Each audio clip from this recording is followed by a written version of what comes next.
ஆரம்பிச்சலாம் குட்டி. இப்போ போன கிளாஸ் எதோட நிப்பாட்டணும் நம்ம? அரெஸ்ட் சொன்னோமா? இப்போ அந்த கிரவுண்ட்ஸ் ஆஃப் அரெஸ்ட் வந்து கொடுக்கணும்னு சொல்லி சொன்னா தெரியுங்களா? அந்த கிரவுண்ட்ஸ் ஆஃப் அரெஸ்ட் வந்து செக்ஷன் வந்து 47.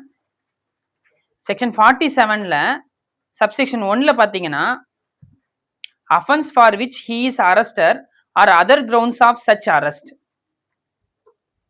அப்ப அந்த கிரவுண்ட்ஸ் ஆஃப் அரெஸ்ட் டிஸ்கஸ் பண்ண ரெண்டு செக்ஷன், ஒன்று வந்து செக்ஷன் வந்து 47, செகண்ட் ஒன்று வந்து ஆர்டிக்கல்.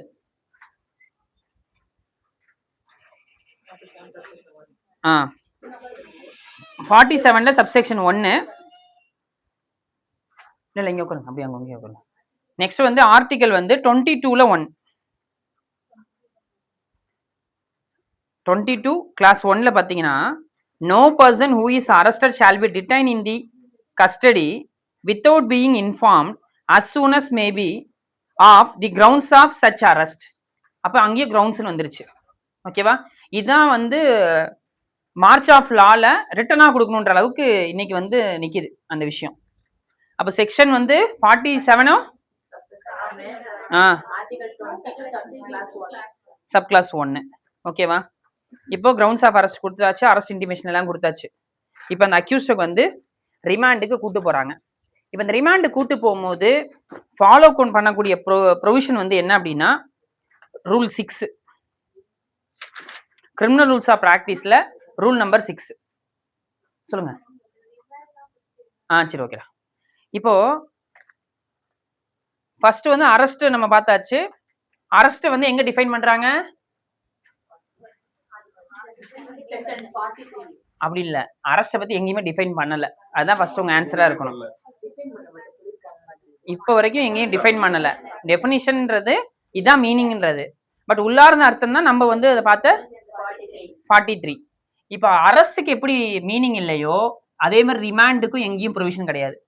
அதே மாதிரி ரிமாண்டுன்ற வார்த்தை எங்கேயுமே கிடையாது. ரிமாண்டுன்ற வார்த்தை, இந்த ரிமாண்டுன்றது என்னன்னா அரெஸ்ட்ல இருந்து போலீஸ் வந்து மேஜிஸ்ட்ரேட்டை கூட்டிட்டு போய் இவனை ஜெயில அடைங்கன்னு சொல்லக்கூடிய ஒரு ப்ராசஸ் தான் அது. அது பேர் லீகல் டேர்ம் வந்து என்ன சொல்றாங்கன்னா ஆத்தரைசேஷன் ஆஃப் ஆத்தரைசேஷன் ஆஃப் டிடென்ஷன்றாங்க. 187 எடுங்களேன் எல்லாரும். 187 ஆஃப் பிஎன்எஸ்எஸ், சிஆர்பிஸ்ல 167. அந்த லைனை வாசிக்கிறேன் பாருங்க, அப்படியே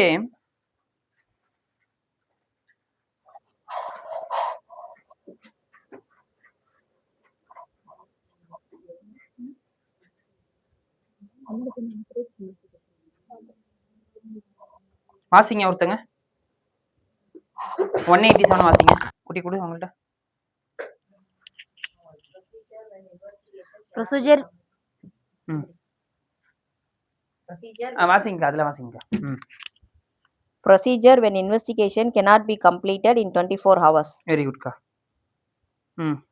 Whenever any person is arrested and detained in custody and it appears that the investigation cannot be completed within period of 24 hours fixed by section 58, okay ka, and there are grounds for believing that the accusation or information is well founded, the officer in charge of the police station or the police officer making the investigation, if he is not below the rank of sub-inspector, shall forthwith transmit to the nearest magistrate to a copy of the entries in the diary hereinafter specified relating to the case, and shall at the same time forward the accused to such magistrate.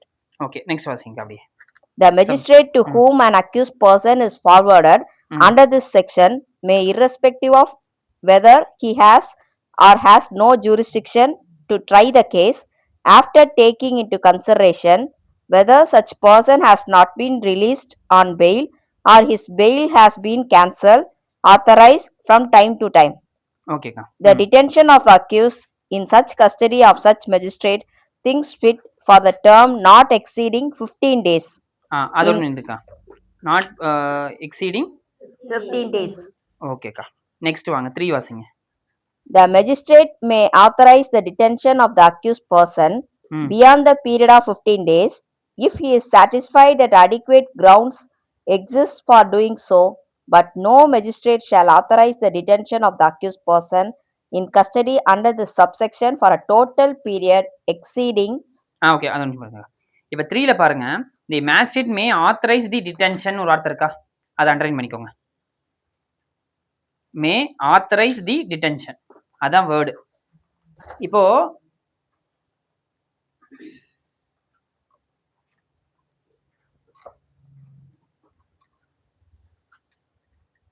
லிட்டரலா சொல்றேன், அதுக்கப்புறம் லீகலா சொல்றேன், பார்த்துக்கோங்க. இப்போ arrest பண்ணிட்டாங்க police, அதுக்கு என்னென்ன formalities follow பண்ணுமோ அதை ஃபாலோ பண்ணிட்டு மேஜிஸ்ட்ரேட் முன்னாடி போய் நிப்பாட்டுறாங்க. மேஜிஸ்ட்ரேட் முன்னாடி போய் நிப்பாட்டுறாங்க. எதுக்காக அப்படின்னா அவனை ஜெயிலில் அடைக்கணும்னு சொல்லி. மேடம் இந்த ப்ராசஸ் புரிஞ்சா உங்களுக்கு? புரிஞ்சா இந்த ப்ராசஸ்? இப்போ அரெஸ்ட் பண்ணி மேஜிஸ்ட்ரேட்டை கொண்டு போய் நிப்பாட்டணும், மேஜிஸ்ட்ரேட்டு கொண்டு போய் ஜெயிலில் வந்து இது இருக்கணும். இப்போ நான் உங்களுக்கு முன்னாடி சொன்ன மாதிரி ஒரு ப்ரிசம்ஷன் வந்து இன்னசென்ஸ் தான், இன்னசென்ட் தான் அவர். அப்போ இன்னசென்ட் வைக்கும் போது மேஜிஸ்ட்ரேட் வந்து இந்த ஜெயிலில் போய் கொடுக்கக்கூடியது வந்து 2 ப்ராசஸ் சொல்றாங்க. ஒன்று ஜுடிஷியல் கஸ்டடி, 2வது போலீஸ் கஸ்டடி. 2 கஸ்டடி இருக்கு. இப்போ ஜெயிலுக்குள்ள போறதுன்றது பேரு ஜுடிஷியல் கஸ்டடி மட்டும் தான் யூஸ் பண்ணணும், ஜெயிலுன்ற வார்த்தையை யூஸ் பண்ணக்கூடாது. இப்போ இந்த ஜுடிஷியல் கஸ்டடின்றது என்னன்னா, இந்த போகக்கூடிய அக்யூஸ்ட் வந்து யாரோட கண்ட்ரோல்ல இருப்பான் அப்படின்னா மேஜிஸ்ட்ரேட்டோட கண்ட்ரோல்ல இருப்பான் அந்த ஜெயிலுக்குள்ள. புரியுதுங்களா? இப்போ இந்த ஜுடிஷியல் கஸ்டடிக்கு உத்தரவிடக்கூடிய ப்ராசஸ் இருக்குல்ல, இங்க உள்ள போய் என்ன இருப்பானா டிடென்ஷன்ல இருப்பான். டிடென்ஷன் மீன்ஸ் அவனை வந்து ஒரு அடைச்சு வைக்கிறது, அடைச்சு வைக்கிறது. இப்போ இந்த டிடென்ஷனுக்கான ஆத்தரைஸ் பண்றாங்க. ஓகேப்பா நீ சொல்றதெல்லாம் கரெக்ட் தான், அதனால இவனை நான் ரிமாண்ட் பண்றேன் அப்படின்னு சொல்லக்கூடிய இந்த டிடென்ஷனுக்கான ஆத்தரைஸ் ப்ராசஸ் தான் ரிமாண்ட்ன்றது. புரிஞ்சுங்களா எல்லாருக்குமே? சரி, ஓகே. இப்போ இந்த ஐஓ வந்து என்ன பண்றாரு அப்படின்னா எல்லா விஷயத்தையும் ரெடி பண்ணிட்டு 24 ஹவர்ஸ்க்குள்ள அந்த 187 எடுத்து படிச்சு பார்த்தீங்க அப்படின்னா, இப்போ அவர் வந்து 24 ஹவர்ஸ்க்குள்ள இன்வெஸ்டிகேஷன் பண்ண முடியல. இதில் கண்டிப்பாக இந்த அஃபென்ஸில் வந்து நல்ல ஒரு பிலீவிங் பண்ணக்கூடிய ஒரு அஃபென்ஸ் வந்து அவன் பண்ணியிருக்கான்ற உறுதித்தகவான ஒரு தகவல் வந்து அவனுக்கு கிடைச்சிருது. அதுக்கான ஆதாரமும் சில விஷயங்கள் வந்து அவன்கிட்ட இருக்கு. அப்போ அதை கொண்டு போய் மேஜிஸ்ட்ரேட்டை போயிட்டு அந்த ஃபைல்ஸ் எல்லாமே கொடுக்குறான். அந்த ஃபைல்ஸ் என்னென்ன இருக்குன்னு பார்த்துக்கோங்க. ஃபர்ஸ்ட் ப்ரேயர் ஃபார் ரிமாண்ட்,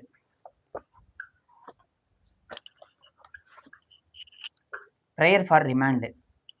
2வது அவனோட மெடிக்கல் சர்டிஃபிகேட்ஸ். அடுத்து எஃப்ஐஆர், கம்ப்ளைண்ட்டு, தென் அந்த டைம் ரெடி பண்ணக்கூடிய டாக்குமெண்ட்ஸ்.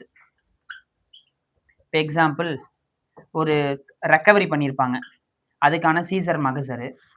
இப்போ கத்தியை ரெக்கவரி பண்ணியிருப்பாங்க, பணத்தை ரெக்கவரி பண்ணியிருப்பாங்க, அந்த மாதிரி ரெக்கவரி பண்ணும்போது சீசர் மகசரு, அந்த மாதிரி சில டாக்குமெண்ட்ஸு. இது எல்லாத்தையுமே சேர்த்தி ஒரு கவருக்குள்ளே வச்சு சப் இன்ஸ்பெக்டர் ரேங்க்கு குறைவில்லாத நபர், அதான் இந்த 187 சொல்லியிருப்பாங்க, எஸ்ஐ ரேங்க்குக்கு அந்த ஒரு கவருக்குள்ளே வச்சு போய் ஜட்ஜிட்டு வந்து இந்த அக்யூஸ் வந்து நான் ரிமாண்ட் பண்ண போகிறேன் அப்படின்னு சொல்லி கொடுப்பாங்க. ஓகேவா? இது எல்லாத்துக்கும் புரிஞ்சவங்க எல்லாருக்குமே? இப்போ ஜட்ஜி வந்து கவரை எடுத்து ஓப்பன் பண்ணி பார்ப்பாரு. ஓப்பன் பண்ணி பார்த்த உடனே ஃபஸ்ட்டு படிப்பாங்க. படிச்சுட்டு இவரை ரிமாண்ட் பண்ணியே ஆகணுமா, அதில் ஏதாவது கிரவுண்ட்ஸ் இருக்கா, அஃபென்ஸ் அந்த அளவு கிரேவ்னஸ் இருக்கா அப்படின்னு சொல்லி அதை வெரிஃபை பண்ணுவாங்க. வெரிஃபை பண்ணிவிட்டு சப்சிக்வெண்ட்டாக என்ன பண்ணுவாங்க அப்படின்னா, நீ வந்து 15 நாள் உனக்கு நீதிமன்ற காவல்ப்பா, போயிட்டு அடுத்த இத்தனாம் தேதி நீ ஆஜராகுப்பான்னு சொல்லி அனுப்பிச்சி விட்ருவாங்க. இதுதான் வந்து லிட்டரல் நடக்கக்கூடியது கோர்ட்டில். அவன் நேரம் ஜெயிலில் இருப்பான், அதுக்கப்புறம் ஜெயிலுக்குள்ளே போயிடுவான், அங்கேருந்து நீங்கள் பெயில் போடுவீங்க, கூட்டு வருவீங்க. இது இப்போது நம்ம லீகல் ப்ரொவிஷனாக பார்ப்போம். Rule number 6 criminal rules of ப்ராக்டிஸில் ரூல் நம்பர் 6. இப்போ மார்னிங் கிளாஸில் அட்டன் பண்ணவங்களுக்கு இது புதுசாக இருக்காது, உங்க எல்லாருக்குமே தெரியும். ஓகே, இப்போது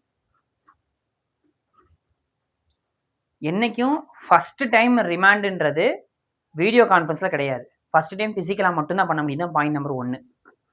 ஓகேவா?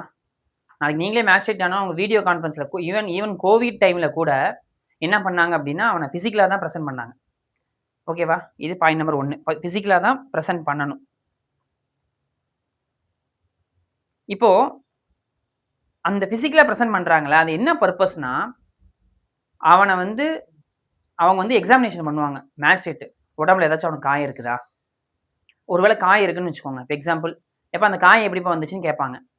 சார் ஒண்ணும் இல்ல சார். நேத்து போயிட்டு போலீஸ் என்ன சொல்லி கூட்டு போவாங்கன்னா, இந்த மாரி விழுந்துட்டேன்னு சொல்லி சொல்லு. இப்ப நம்ம கூட பார்த்துருப்போம் நெறைய இடத்துல.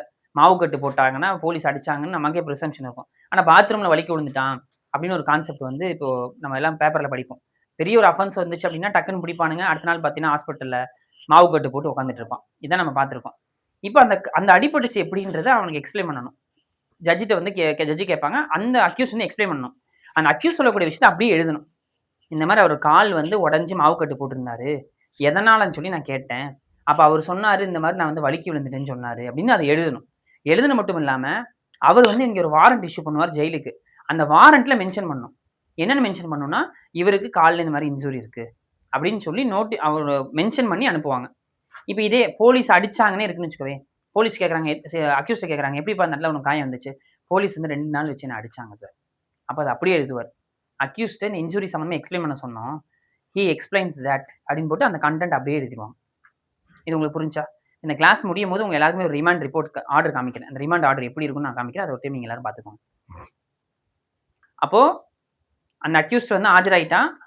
ஃபர்ஸ்ட் பாயிண்ட் என்ன பண்ணணும் அவங்க? அக்யூஸ்ட் ஆஜரான உடனே மேஜிஸ்ட்ரேட் என்ன பண்ணணும்? பிசிக்கலா இருக்கணும்.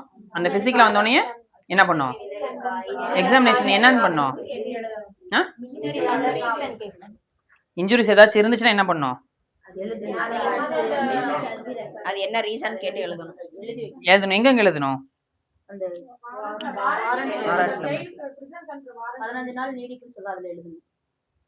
அந்த வாரண்ட்ல ஜெயிலுக்கு அனுப்பக்கூடிய வாரண்ட்ல பின்னாடி வந்து எழுதிடணும். சரி, ஓகே. இப்போ வந்து அவரு சாட்டிஸ்ஃபைட் ஆயிட்டாரு. இவங்க குடுக்கக்கூடிய அந்த ப்ராசஸ்ல வந்து சாட்டிஸ்ஃபைட் ஆயி, அவங்க என்ன பண்றாங்க அப்படின்னா, அந்த மெடிக்கல் சர்டிஃபிகேட் இது எல்லாமே வந்து அந்த மேஜிஸ்ட்ரேட் வந்து பார்க்குறாங்க.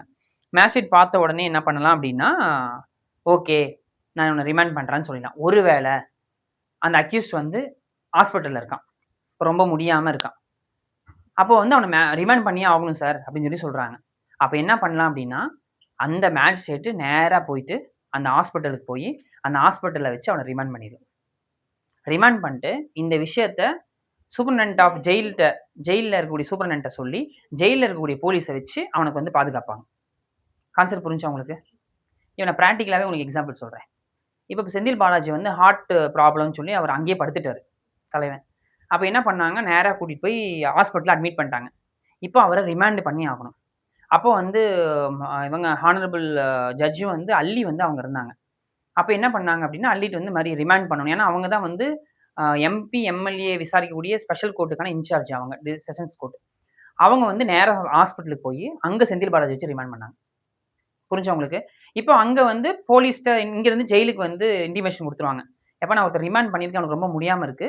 அதனால நீங்க உங்களோட போலீஸ் பாதுகாப்பு இங்க குடுங்கன்னு சொன்னோனே, அவங்க ஏற்கனவே ஜெயிலுக்குள்ள இருக்கும்போது அவருக்கு எப்படி ஒரு பாதுகாப்பு தருவாங்களோ, அதே பாதுகாப்ப இங்க குடுத்துருவாங்க. இப்ப நல்லா நார்மலா அவன் ரெக்கவரி ஆயிட்டான்னா, ஆட்டோமேட்டிக்கா ஜெயிலுக்கு கூட்டிட்டு போயிருவாங்க.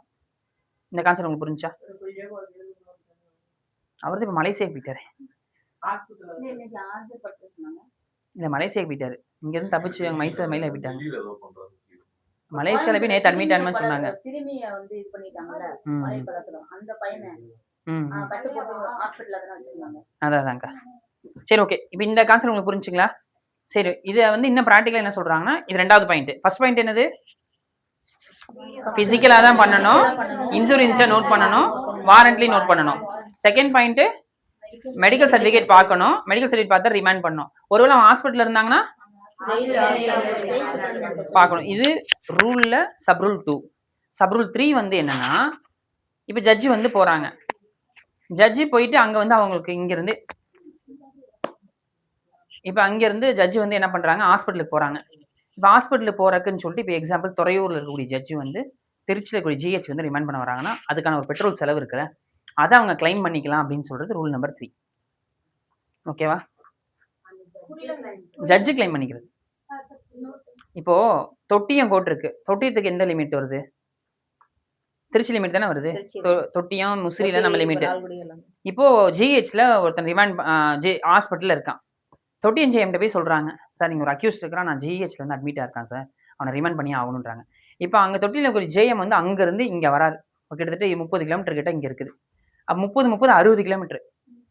அவர் அங்கேயே ரிமாண்ட் பண்ணாருன்னா அவருக்கு எந்த செலவும் கிடையாது. வராரு, பாக்குறாங்க, சைன் பண்ணி அனுப்பிச்சு விட்றாங்க. ஆனா அவர் அங்கிருந்து 60 கிலோமீட்டர் செலவு பண்ணி ஒரு ஜுடிஷியல் ப்ராசஸ்க்காக வராங்க. அப்ப அதுக்கு அவருக்கு ஒரு செலவாகுது. ஒரு பெட்ரோல் போடுறாங்க, அந்த ப்ராசஸ்ல செலவாகுது அப்படின்னா அந்த செலவையும் கலெக்ட் பண்ணிக்கலாம். அவரு அது எவ்வளவு பெட்ரோல் செலவு வருதுன்னு சொல்லி கலெக்ட் பண்ணிக்கலாம்ன்றது ரூல் நம்பர் 3. கவர்மெண்ட் இருந்து அந்த ஜட்ஜ் கலெக்ட் பண்ணி வாங்கிக்கலாம்.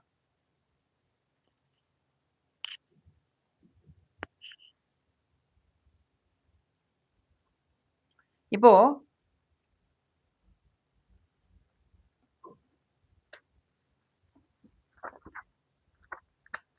நெக்ஸ்ட் வந்து என்ன அப்படின்னா, ஒரு கேஸ்ல வந்து ஒரு அக்யூஸ்ட் வந்து என்ன ஆகுறான் அப்படின்னா விடுதலை ஆகுறான், அக்யூட்ல ஆயிடுறான். அந்த அக்யூட்ல எதிர்த்து அப்பீல் வந்து ஹைகோர்ட் போறாங்க. அப்ப அப்பீல் ஹைகோர்ட்ல போகும்போது ஹைகோர்ட் என்ன சொல்றாங்க அப்படின்னா, அந்த அக்யூஸ்ட் வந்து இந்த அப்பீல் முடிவு வரைக்கும் உள்ளே இருக்கட்டும், அவனை உடனே போய் அரெஸ்ட் பண்ணி ரிமாண்ட் பண்ணுங்கன்னு ஒரு உத்தரவு விடுறாங்க. அப்ப அந்த இதை வந்து எக்ஸிக்யூட் பண்றாங்க. யாரு? போலீஸ் வந்து எக்ஸிக்யூட் பண்ணி ஜட்ஜி முன்னாடி போய் ஒப்படைக்கிறாங்க. சார் இது வந்து ஹைகோர்ட்டோட உத்தரவு சார், அதனால நான் கொண்டு வந்திருக்கேன்னு சொல்லிட்டு. அப்ப அவர் என்ன சொல்லணும், அப்பா உனக்கு வந்து ஹைகோர்ட்ல ஒரு அப்பீல் போயிருக்காங்க உன்னோட விடுதலை எதிர்த்து, அங்க ஹைகோர்ட் உனக்கு உத்தரவு போட்டிருக்காங்க நீ உன்னை உள்ள வைக்க சொல்லி, அதனால உள்ள வைக்கன்னு சொல்லி அவன்கிட்ட எக்ஸ்பிளைன் பண்ணி உள்ள வைக்கணும். இது சிஆர்பிஸ்ல வந்து 390 ப்ரொவிஷனு, பிஎன்எஸ்ல வந்து 431.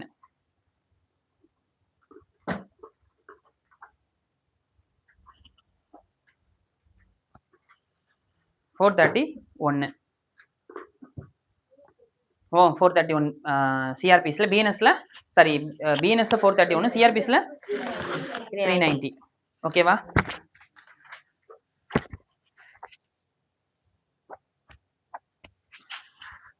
ஓகே. இப்போ நெக்ஸ்ட் அந்த அக்யூஸ்ட வந்து ரிமாண்ட் பண்ணி அவர் முன்னாடி கூட்டு வரும்போது மெமோரண்டம் ஆஃப் அரெஸ்ட் அப்படின்னு சொல்லி ஒரு விஷயத்த வந்து அக்யூஸ்ட கொடுத்துருக்கணும் போலீஸ். அதை இந்த ஜட்ஜி ரிமாண்ட் பண்ணும்போது வெரிஃபை பண்ணணும். புரிஞ்சா? முன்னாடியே சொன்னல ரீசன் ஃபார் அரெஸ்ட்னு சொல்லி கொடுக்கணும்னு சொன்னா அது பேர் தான் மெமோரண்டம் ஆஃப் அரெஸ்ட்ன்றாங்க. அந்த காப்பியை வந்து அந்த அக்யூஸ்ட கொடுக்கணும். ஓகேவா?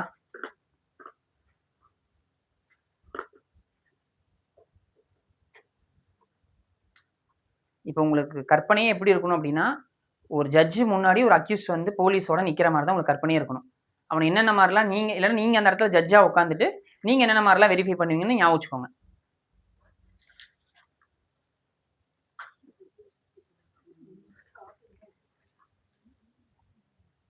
இப்போ இந்த ரிமாண்ட் பண்ண உடனேயே, இப்போ எக்ஸாம்பிள் ரிமாண்ட் பண்ணிட்டாங்க, ரிமாண்ட் பண்ண உடனே இந்த ரிமாண்ட் பண்ண ஆர்டர் சிஜிஎம்க்கு அனுப்பிச்சு வைக்கணும். இது ரூல் நம்பர் 7. 6 நான் பின்னாடி சொல்றேன். Rule number 7.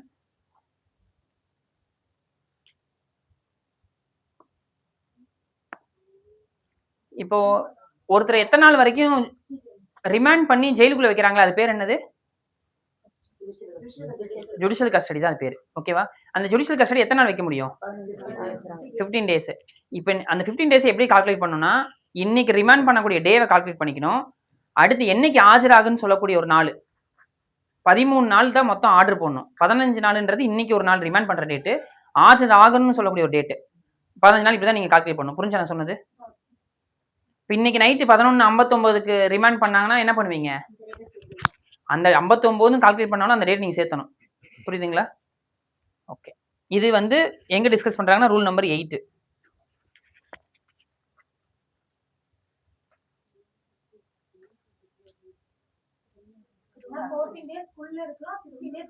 போகக்கூடாது. ஆமா. பெரும்பாலும் ஜட்ஜஸ் என்ன பண்ணுவாங்கன்னா 14 நாளைக்கு ஒரு டைம் 14 நாளைக்கு ஒரு டைம் தான் ரிமாண்ட் பண்ணுவாங்க. இப்போ எக்ஸாம்பிள் 14 நாள் போடுறாங்க, 14 வரைக்கும் பெயில் வரலைன்னா திருப்பி அந்த வாய்தால அவனை ஜெயிலுக்கு இங்கே கோர்ட்டு கூட்டுருவாங்க. திருப்பி 14 நாள் எக்ஸ்டெண்ட் பண்ணுவாங்க. 15 நாள் திருப்பி 15 நாள் எக்ஸ்டெண்ட் பண்ணிட்டே இருப்பாங்க அவனுக்கு. ஏன் அப்படின்னா அந்த 15 நாளைக்கு ஒரு டைம் அவன் என்ன எப்படி இருக்கான் என்னன்னு சொல்லி ஜட்ஜி வந்து விசாரிக்கிறதுக்கான ஒரு ப்ரொசீடிங்ஸ் அது. சரி, ஓகே. இப்போ நெக்ஸ்ட் வெளியே விட மாட்டாங்க. சார்ஜ் ஷீட் ஃபைல் பண்ணிட்டா விட்டுருவாங்க. சார்ஜ் ஷீட் ஃபைல் பண்ணலாம் விட்டுருவாங்க. பண்ணிட்டா முடிஞ்சு அவன் உள்ளே இருந்து கேஸ் நடத்த வேண்டியதான், பெயில் கிடைக்காத வரைக்கும்.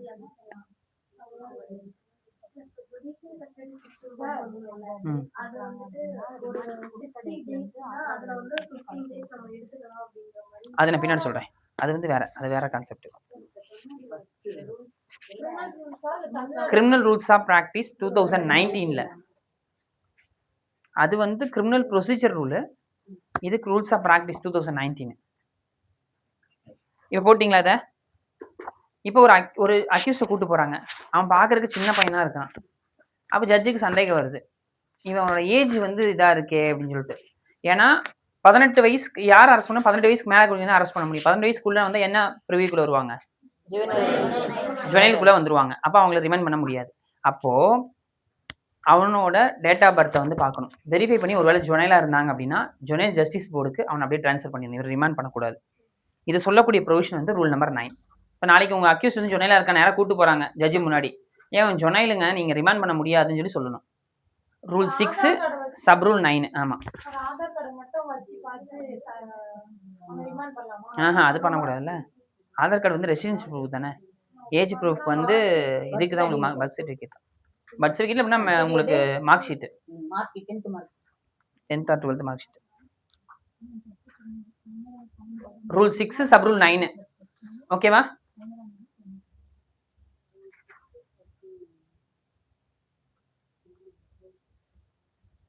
நோட் பண்ணிட்டீங்கன்னா சொல்லுங்க, நெக்ஸ்ட் நம்ம போலாமா? ஓகே, இப்போ ஒரு போராட்டம் நடந்துட்டு இருக்கு, இல்லை இப்போ இந்த பொலிட்டிக்கல் லீடர்ஸ்லாம் அரெஸ்ட் பண்ணுறாங்க அப்படின்னா அவங்களுக்குன்னு சொல்லி ப்ரொசீஜர் வந்து வேறு. ப்ரொசீஜர் மீன்ஸ் என்ன, உள்ளே இருக்கக்கூடிய சிறையில் வகைப்பாடு வேறையாக இருக்கும். அப்போது அரெஸ்ட் பண்ணும் போதே அவர் வந்து இப்போ எக்ஸாம்பிள் போராட்டத்து மூலமாக கைது பண்ணப்பட்டிருந்தாங்க அப்படின்னா அவங்க வந்து என்ன டேர்ம் யூஸ் பண்ணுறாங்க அப்படின்னா பொலிட்டிக்கல் ப்ரீசனர் அப்படின்னு சொல்லி சொல்கிறாங்க. இவங்க வந்து ஒரு அரசியல் வழக்காக கைது செய்யப்பட்டிருக்கிறாங்க அப்படின்னு சொல்லி ஒரு ரெக்கமெண்டேஷனோட சிஜிஎம்க்கு அனுப்பணும். சிஜிஎம் வந்து வேற ஜெயிலுக்கு ஒரு மாற்றி வைக்கணும்னு சொன்னால் உத்தரவு போட்டால் மாற்றி வச்சுக்கலாம். இப்படின்னு சொல்கிறது வந்து rule number 10, sub rule number 10. 6ல் 10.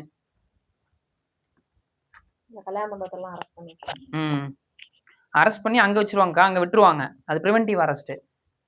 சப்சிக்வெண்ட்டாக அவர் ரிமாண்டே பண்ணுறாங்கன்னு வைங்க. இப்போ அந்த காவிரி பாலத்தில் போராட்டம் பண்ணாங்க, நீங்கள் பார்த்துருப்பீங்க, இந்த காவிரி பாலம் மூணுனதுக்காக இப்போ போராட்டம் பண்ணாங்க. அன்னைக்கு போய் பார்த்தீங்கன்னா எல்லாத்தையும் மண்டபத்தில் அடைச்சி வச்சாங்க. சில பேர் ரிமாண்ட் பண்ணுறதுக்குலாம் தயார்படுத்திட்டேன்னு சொல்லி சொன்னாங்க. ஒருவேளை ரிமாண்ட் பண்ணிட்டாங்கன்னா இந்த ப்ரொவிஷன் கீழே வந்துடும். ரெக்கமெண்டேஷன் கேட்கணும். அவங்க வந்து இந்த மாதிரி சொல்லுவாங்க, இந்த மாதிரி அரசியல் வழக்குக்காக இவங்களை கைது பண்ணியிருக்கோம் அப்படின்னு சொல்லிட்டாங்கன்னா அங்கே அவங்க சிறையில் எல்லாருமே குற்றவாளி அடைக்கக்கூடிய சிறையில் அடைக்க மாட்டாங்க, வேற ஒரு இதுலேருந்து அடைப்பாங்க. சரி, ஓகே. இப்போ நம்ம இங்கே காவிரி பாலத்தில் என்னாச்சு அப்படின்னா ஒரு இது போலீஸ் வந்து அங்கே டிரான்ஸ்ஜெண்டர்லாம் நின்றுட்டு இருந்தாங்க. போலீஸ் போய் கொஸ்டின் பண்ணுவோம், போலீஸ்க்கு டிரான்ஸ்ஜெண்டர் பிரச்சனையாச்சு திருச்சியில். உடனே என்னாச்சுன்னா டிரான்ஸ்ஜெண்டர்லாம் பிடிச்சிட்டாங்க, அரெஸ்ட் பண்ணிட்டாங்க எல்லா இடத்துலையும். அவங்க ரோடெல்லாம் மறித்து பெரிய போராட்டம் நடத்தினாங்க.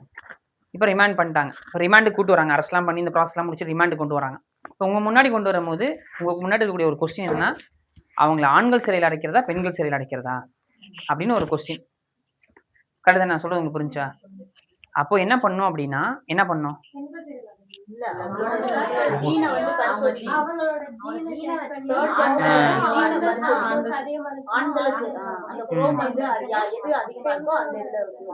Very good. அப்போ ஃபர்ஸ்ட் வந்த உடனே என்ன பண்ணோம், அவங்களுக்கு வந்து டிஸ்ட்ரிக்ட் மெடிக்கல் ஆஃபீஸர்கிட்ட வந்து அனுப்பணும். அவங்கள்ட்ட வந்து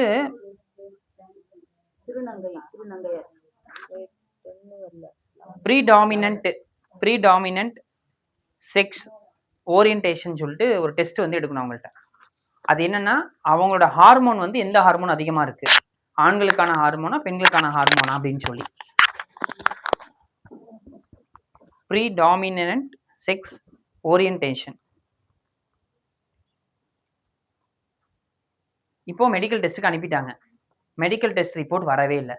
அப்போ அது வரைக்கும் என்ன பண்ணுறதுன்னா ஒவ்வொரு ஹாஸ்பிட்டல்லையும் என்ன பண்ண ப்ரீசன் வார்டுன்னு சொல்லி தனியாக இருக்கும், ப்ரீசனர்ஸ் வார்டுன்னு தனியாக இருக்கும். அப்போ அது வரைக்கும் அந்த வார்டில் வந்து அவங்கள வந்து வச்சுருக்கலாம். ரிப்போர்ட் வந்து பெண்களுக்கான குரோமோசோம் வந்து அதாவது அந்த ஹார்மோன் வந்து அதிகமாக இருந்துச்சுன்னா பெண்கள் சிறையில் அடைச்சிடலாம், ஆண்களுக்கான இதுனா ஆண்களோட சிறையில் வந்து அடைச்சிடலாம். அதுக்கு ஏற்ற ஃபெசிலிட்டிலாம் பண்ணி தரணும்னு சொல்கிறது rule number 11, sub rule number 11. ஓகேவா?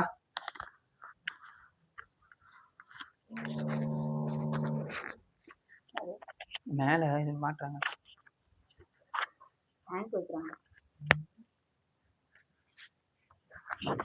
சரி ஓகே, இதெல்லாம் கிளியர் ஆயிடுச்சா? இப்போ ஒரு பொண்ணை வந்து அரெஸ்ட் பண்றாங்க. இப்போ இந்த பாலன் படம் யாராச்சும் பார்த்தீங்களா? கடையில் இப்போ வந்துச்சு மஞ்சுமல் வாய்ஸ் எடுத்த அந்த டைரக்டர் பாலன் எடுத்திருக்காங்க. பார்க்கல. சரி, பழைய படம்லாம் பார்த்துருப்பீங்களா? ஒரு பொண்ணை வந்து கைது பண்ணும்போது குழந்தையும் சேர்ந்து ஜெயிலில் வளருமே, பார்த்துருக்கீங்களா? கேள்விப்பட்டதும் கிடையாதா? பார்த்துருக்கீங்களா? இல்லை, ஒரு பொண்ணை அரெஸ்ட் பண்ணுறாங்க, கூடயும் குழந்தையும் இருக்கு, சேர்த்து அரெஸ்ட் பண்ணுறாங்க. இந்த படம் பார்த்துருக்கீங்களா? பார்க்கலையா? சரி ஓகே, இப்படி ஞாபகம் வச்சுக்கோங்க. இப்போ ஒரு பொண்ணு வந்து ஒரு அஃபென்ஸ் பண்ணியிருக்கான்னு சொல்லி பிடிக்கிறாங்க. அந்த பொண்ணோட கையில் வந்து ஒரு கை குழந்தை வந்து இருக்குது. அந்த குழந்தைக்கு ஒரு 2 வயசு தான் இருக்குது. சரிங்களா? இதோட சேர்த்து போலீஸ் கூப்பிட்டு போயிடறாங்க. ஏன்னா அந்த டக்குன்னு அந்த குழந்தை எங்கே விடுதுன்னு போலீஸும் தெரியல, ரிமாண்டை கூட்டு போய் வச்சிடறாங்க. அப்போ ரிமாண்ட் எப்போ வரும்போது நீங்கள் மேஜிஸ்ட்ரேட்டாக இருந்தீங்கன்னா என்ன பண்ணுன்றதான் ரூல் நம்பர் 12.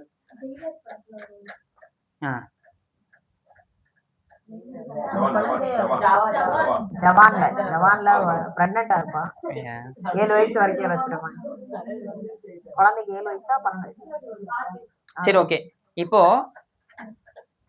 2 வயசு 6 வயசுக்குள்ள வரைக்கும் ஒரு குழந்தையோட அவங்க போய் நின்னாங்கன்னா ரிலேட்டிவ் யாராச்சும் இருக்காங்களான்னு ஃபர்ஸ்ட் கேட்கணும்.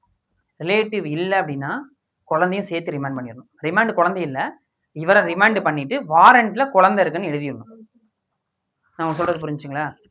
அப்போ நீங்க போயிட்டு அந்த டைம்ல குழந்தை இருக்குங்க விடுங்க அப்படின்னு நீங்க கேட்க முடியாது. அவங்களுக்கு பவர் வந்து குழந்தையோட சேர்த்து ரிமாண்ட் பண்றதுக்கான பவரும் இருக்கு. ஓகேவா? 6 இயர்ஸ் பிலோ, 6 வயசு வரைக்கும். அதை அடுத்து சொல்றேன். 6 வயசு வரைக்கும் இந்த கான்செப்டா? 6 வயசு வரைக்கும் என்ன கான்செப்ட்? இவங்களை ரிமாண்ட் பண்ணிடணும், ஜெயிலுக்கு அனுப்பக்கூடிய வாரண்ட்ல. ஆமா, நெருங்கியவனவர் யாராச்சும் இருக்கான்னு கேட்கணும், இல்லைன்னா அமுச்சு விட்டுச்சணும், இருந்தாங்கன்னா ஒப்படைச்சிடணும். ஒருவேளை 6 வயசுக்கு மேல இருக்காங்க அப்படின்னா உறவினர் இருக்காங்கன்னு கேட்கணும். இதே மாதிரி இல்லைன்னு பதில் வந்துச்சா ஆட்டோமேட்டிக்கா இல்ல சைல்டு வெல்ஃபேர் கமிட்டிக்கு அனுப்பிச்சிடணும். டிசிபி இருக்கும், ஒவ்வொரு சைல்ட்லயும் வெல்ஃபேர் கமிட்டி இருக்கும், அவங்கள்ட்ட குழந்தைய ஒப்படைச்சிடணும். ஓகேங்களா?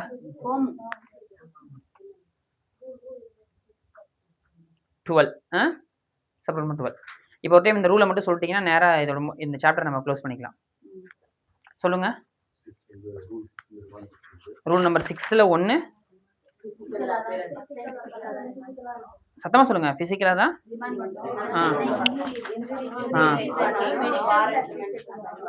ஓகே. சொல்லுங்க.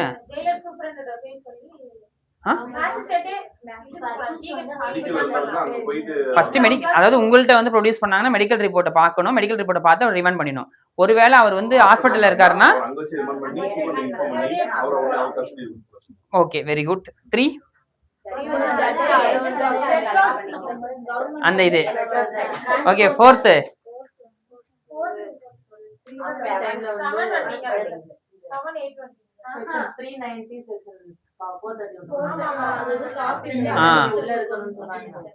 Acquittal against appeal against the acquittal. அதுல ஹைகோர்ட் வந்து உத்தரவு போட்டு அது ரிமாண்ட் பண்ணுவாங்கல்ல, அதான் 4. 5 கொடுக்க மெமரண்டம் ஆஃப் அப்பீல், அது அரெஸ்ட், அது ஞாபகம் வச்சுக்கோங்க எல்லாருமே. 6th 1 சொல்லல. 7th remand order CGM. Very good. 8th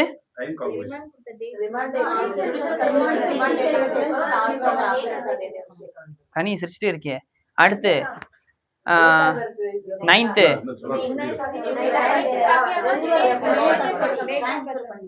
very good.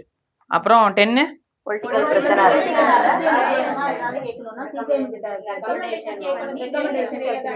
Okay. 11th 1 transgender.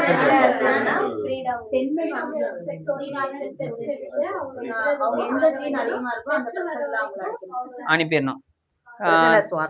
12 பெண்கள் குழந்தைகள் 2 பேரும் சேர்ந்து கைது பண்றோம் அப்படின்னா அந்த குழந்தைக்கு 6 வயசு. அது 2 கேட்டகரியை பிரிக்கிறாங்க. எப்படி பிரிக்கிறாங்க?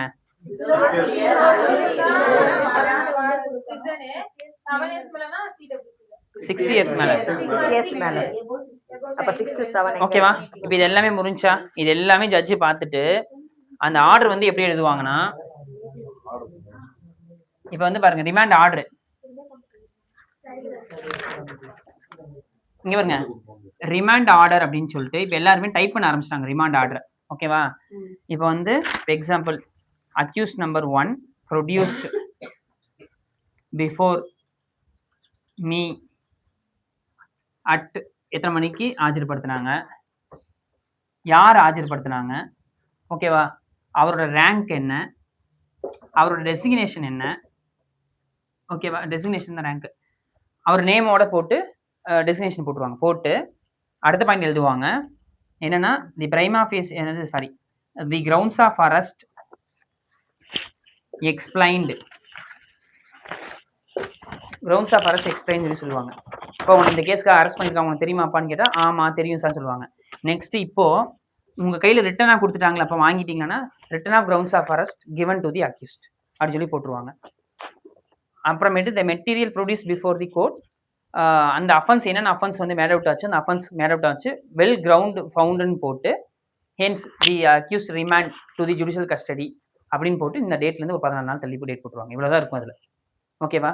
இது இப்போ என்ன ஆயிடுச்சு அப்படின்னா, இப்போ நம்ம திருச்சியில் இது இல்லை, இங்கே விருதுநகர்லாம் பார்த்தீங்கன்னா கோர்ட்லேயே என்ன பண்ணிட்டாங்க, இந்த ரிமாண்ட் ரிப்போர்ட்டை வந்து ரிமாண்ட் ஆர்டரை அப்லோட் பண்ண ஆரம்பிச்சிட்டாங்க.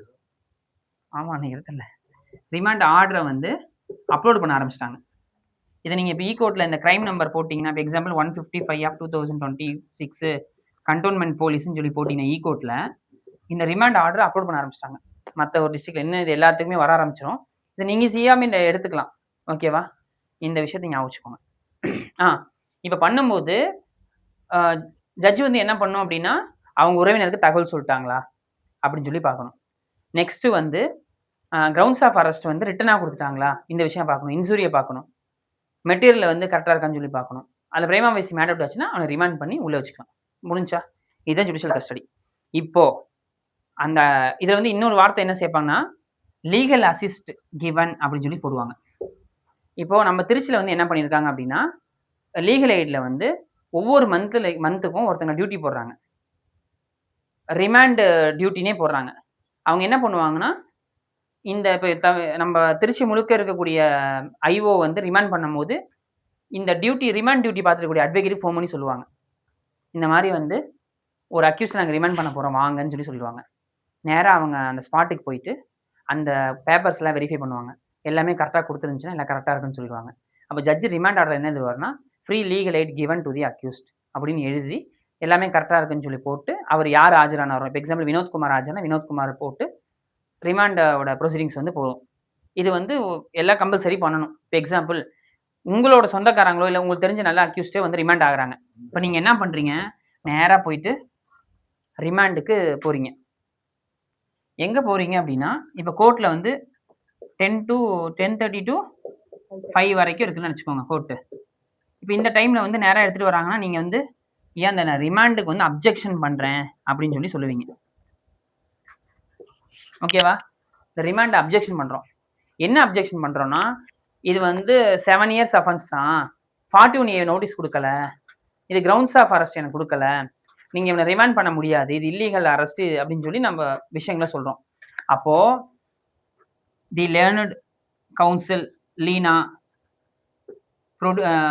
appeared on behalf of the accused and produce the such documents. என்ன டாக்குமெண்ட்ஸ் கொடுக்குறேன், டாக்குமெண்ட்ஸ் கொடுத்து நீங்கள் என்ன விஷயங்களை சொல்கிறீங்களோ அது எல்லாத்தையுமே அவங்க எழுதணும். இதை எழுதிட்டு இப்போ எக்ஸாம்பிள் ருமானா இருக்காங்க, இல்லீகலாக அரெஸ்ட் பண்ணிட்டாங்க, நேற்று நைட்டே அரெஸ்ட் பண்ணிட்டாங்க, அந்த விஷயத்தெல்லாம் அப்படியே எழுதிட்டே வருவாங்க. எழுதிட்டு வந்து நீங்கள் சொன்ன விஷயத்த அவங்க சாட்டிஸ்ஃபைட் ஆகிட்டாங்கன்னா, நான் வந்து இந்த ரிமாண்டை வந்து ரெஃப்யூஸ் பண்ணுறேன் அப்படின்னு சொல்லி சொல்லிடலாம். இல்லைன்னா நீங்கள் சொன்ன கிரவுண்ட்ஸ் வந்து அவங்க ஏற்றுக்க முடியல அப்படின்னா, இந்த கிரவுண்ட்ஸை வந்து I not accepted, hence the accused sent to the judicial custody அப்படின்னு சொல்லி டேட் போட்டுருவாங்க. ஓகேவா? இதுதான் ப்ரொசீஜர். அப்போ என்ன சொல்கிறாங்க, ஒரு அக்யூஸ்டோட லிபர்ட்டியை வந்து நம்ம பார்க்கணும். எல்லா கேஸ்க்கு ரிமாண்டை வந்து மெக்கானிக்கலாக பண்ணக்கூடாது, ரொம்ப வெல் கிரவுண்டடாக இருந்தால் மட்டும்தான் நீங்கள் ரிமாண்ட் பண்ணணும் அப்படின்னு சொல்லி என்ன ஜட்ஜ்மெண்ட்டில் டிஸ்கஸ் பண்ணுறாங்கன்னா, Nakkeeran Gopal, state versus Nakkeeran Gopal, state versus Nakkeeran Gopal. இது என்ன ஆயிடுச்சு அப்படின்னா, இங்கே நம்ம செகண்ட் எடிஷன் நினைக்கிறேன், கோபிநாத் சார் தான் நினைக்கிறேன், நக்கீரன் கோபால் பத்திரிக்கை, நக்கீரன் பத்திரிக்கை எல்லாரும் பார்த்துருக்கீங்களா, மீசை வச்சுட்டு கோபால்னு சொல்லி, அவங்க வந்து என்ன பண்ணிட்டாங்கன்னா ஆளுநர் மாளிகையை எதிர்த்து சில கட்டுரைகளை வந்து பதிவிடுறாங்க. அப்போ வந்து என்ன இந்த முனிஸ், இந்த ஸ்ரீவில்லிபுத்தூர்ல அந்த ப்ரொஃபஸர் பேர் என்ன, ஒரு மேடம் கூட தண்டனை கொடுத்தாங்கல்ல, என்னடா அந்த ஆளுநர்கிட்ட வந்து அந்த பொண்ணுங்களை வந்து பேரம் பேசி விட்டாங்கன்னு சொல்லிட்டு, அந்த கான்செப்ட் நீங்க புரிஞ்சிருப்பீங்க நினைக்கிறேன். அதாவது பொண்ணுக்கு வந்து மார்க் போடணும்னா நாங்க சொல்ற இடத்துக்கு நீங்க போகணும்னு சொல்லிட்டு ஒரு ப்ரொஃபசர் வந்து பிரச்சனை பண்ணிட்டு இருந்தாங்க. அது வந்து பெரிய இஷ்யூ ஆச்சு. அந்த பொண்ணுங்க வந்து யாருக்காக அந்த ப்ரொஃபசர் பேசினாங்க, கவர்னருக்காக பேசினான்னு விஷயம் வந்துச்சு. இல்ல நக்கீரில் வந்து எஸ்டாப்ளிஷ் பண்ணி பேசவும் என்ன பண்ணிட்டாங்க அப்படின்னா, நக்கீரன் மேல தேச துரோக வழக்குல 124A கீழே அவங்க மேல கேஸ் போடுறாங்க. கேஸ் போட ஆரம்பிச்சிட்டாங்க. அப்போ நக்கீரன் கோபால ரிமாண்ட் பண்ணி, அப்போ மெட்ரோபாலிட்டன் மேஜிஸ்ட்ரேட்டா நம்ம செகண்ட் ஏடிஜி ஐயா வந்து இருந்தாங்க. அப்போ அவர் முன்னாடி வந்து கொண்டு போய் நிப்பாட்டுறாங்க. நிப்பாட்டணும்னு அவர் வந்து படிச்சு பார்க்குறாரு. படிச்சு பார்த்த உடனே வந்து அவர் ரிமாண்ட் பண்ணல. அப்ப என்ன பண்றாங்கன்னா, ஹிந்துல வந்து பத்திரிகையில வந்து தலைமை ஆசிரியர் என் ராம் வந்து இருக்காரு. அவர்ட்டலாம் கேட்கிறாரு. இது வந்து இந்த செக்ஷன் போட்டதெல்லாம் கரெக்ட்டா அப்படின்னு சொல்லி பார்க்கும்போது, இந்த செக்ஷன் இதுக்கெல்லாம் மேட் அவுட் ஆகவே ஆகாது. ஏன்னா அந்த ஆர்டிகல் 19(1)ல ஏல வந்து வருது. அப்படின்னு சொல்லி அவர் என்ன பண்ணிறாரு, ரிமாண்ட ரெஃப்யூஸ் பண்ணிறாரு. அந்த ரிமாண்ட் ரெஃப்யூஸ் பண்ண ஆர்டர் சேலஞ்ச் பண்ணி ஸ்டேட் வந்து தமிழ்நாடு அரசு வந்து ஹைகோர்ட் அப்ரோச் பண்ணுது. ஹைகோர்ட்ல ஆனந்த வெங்கடேஷ் ஜஸ்டிஸ் வந்து இருக்கிறாங்க. அப்ப அவங்க வந்து இந்த இவரை வந்து பாராட்டுவார். யார் நம்ம கோபிநாத் சாரை பாராட்டி, இது வந்து எனக்கு ஒரு ஐ ஓப்பனர் கேஸு. ஏன் அப்படின்னா, ஒரு அக்யூஸ்ட வந்து ரிமாண்ட் பண்ணும்போது மெக்கானிக்கலா ரிமாண்ட் பண்ணக்கூடாது. எல்லா டாக்குமெண்ட்டையும் வெரிஃபை பண்ணி அரெஸ்ட்டுக்கான ரிமாண்டுக்கான நெசசரி இருக்கான்னு சொல்லி பார்க்கணும். அப்படி பார்க்காம மெக்கானிக்கலா ரிமாண்ட் பண்றது தப்பு. இவங்க இங்க மெட்ரோபாலிட்டன் மேஜிஸ்ட்ரேட் பண்ணது சரி அப்படின்னு சொல்லி என்ன பண்ணியிருப்பாங்க அப்படின்னா, அவங்க வந்து அப்பீல வந்து டிஸ்மிஸ் பண்ணியிருப்பாங்க. அந்த கேஸ்ல வந்து நோட் பண்ணிக்கோங்க. 2019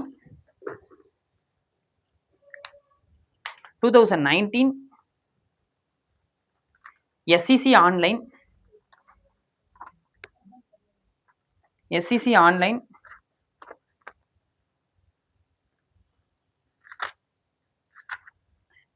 online Madras page number 42.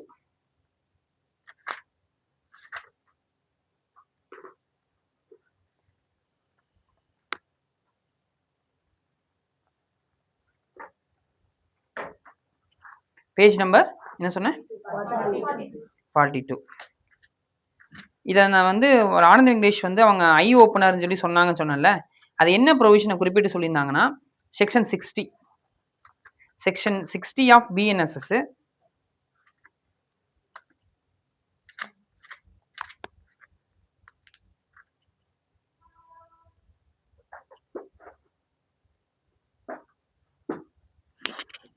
Then 59 of CRPC.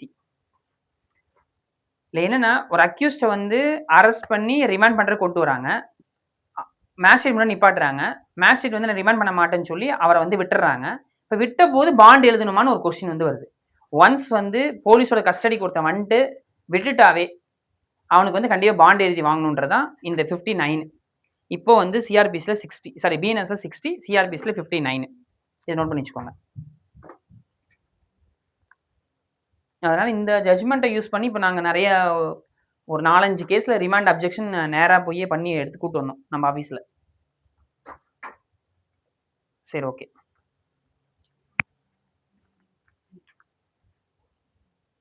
இப்போ 10 to 5 வந்து நேராக கொண்டு போய் இப்படி பண்ணிடுறாங்க. ஒவ்வொரு சில டைம்ல 9 மணி 10 மணிக்கெல்லாம் வீட்டில் கொண்டு போய் ரிமாண்ட் பண்ணுவாங்க. அப்போ அந்த டைம்ல நீங்க போறீங்க வீட்டுக்கு, ஜட்ஜ் என்ன சொல்றாங்க, சார் கோர்ட் டைம்ல வாங்க சார், இங்க எதுக்கு சார் வரீங்க அப்படின்னு உங்கள்கிட்ட கேட்குறாங்க. இப்போ நீங்க என்ன சொல்லுவீங்க?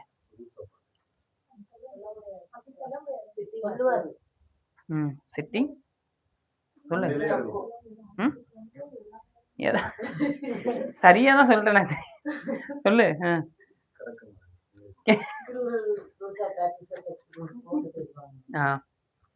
ரூல் நம்பர் 4 சிட்டிங் ஆஃப் கோர்ட்ஸ்னு சொல்லி இருக்கு. அவர் எங்கெல்லாம் உட்காந்து நீதிமன்ற நடைமுறைகளை மேற்கொள்றாங்களோ அது எல்லாமே நீதிமன்றமா நம்ம எடுத்துக்கணும். Rule number 4 criminals of practice. Rule number 4 court sitting of courts. ஜட்ஜி கேட்டாங்கன்னா நீங்க என்ன சொல்லணும்? சார் ரூல் நம்பர் 4ல நீங்க எங்க உங்க ஜுடிஷியல் ப்ராசஸ் பண்றீங்களோ அது எல்லாமே கோர்ட்டா எடுக்கும் சார், நான் அந்த இடத்துல நாங்களும் ஆஜராகலாம் சார் சொல்லி நீங்க சொல்றீங்க.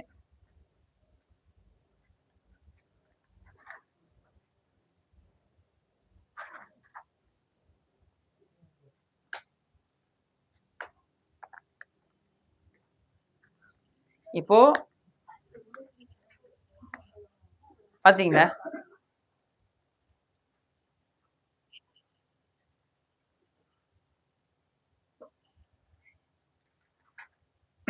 இதில் வந்து 62 next provision.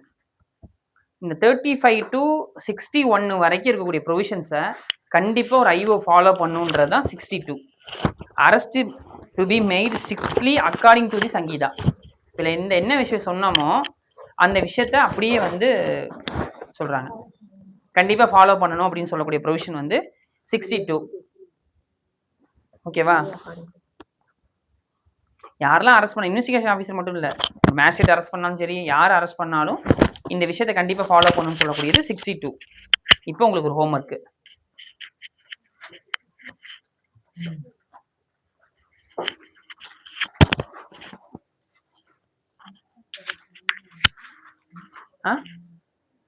Deepa versus Vijayalakshmi.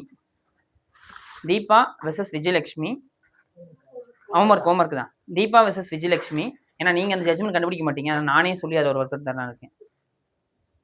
Deepa versus Vijayalakshmi 2025 LiveLaw Madras page number 50.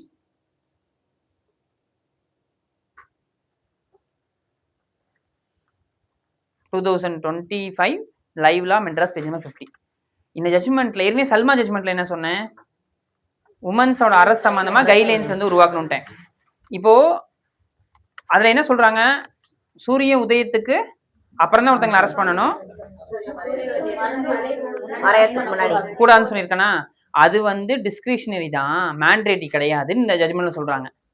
நீங்க என்ன பண்ணணும், அந்த ஜட்ஜ்மெண்ட்டை படிங்க. இந்த ஜட்ஜ்மெண்ட்டை படிச்சுட்டு இந்த 35 to 62 இருக்கக்கூடிய ப்ரொவிஷனுக்கு அந்த ஜட்ஜ்மெண்ட்ல எடுத்த முடிவு கரெக்டா அப்படின்னு சொல்லி நீங்க பாட்டுவாங்க. நான் சொல்றது புரியுதா? கரெக்டுனா ஏன் கரெக்ட், தப்புனா ஏன் தப்பு, இதுதான் இந்த விஷயம் தான். ஓகே,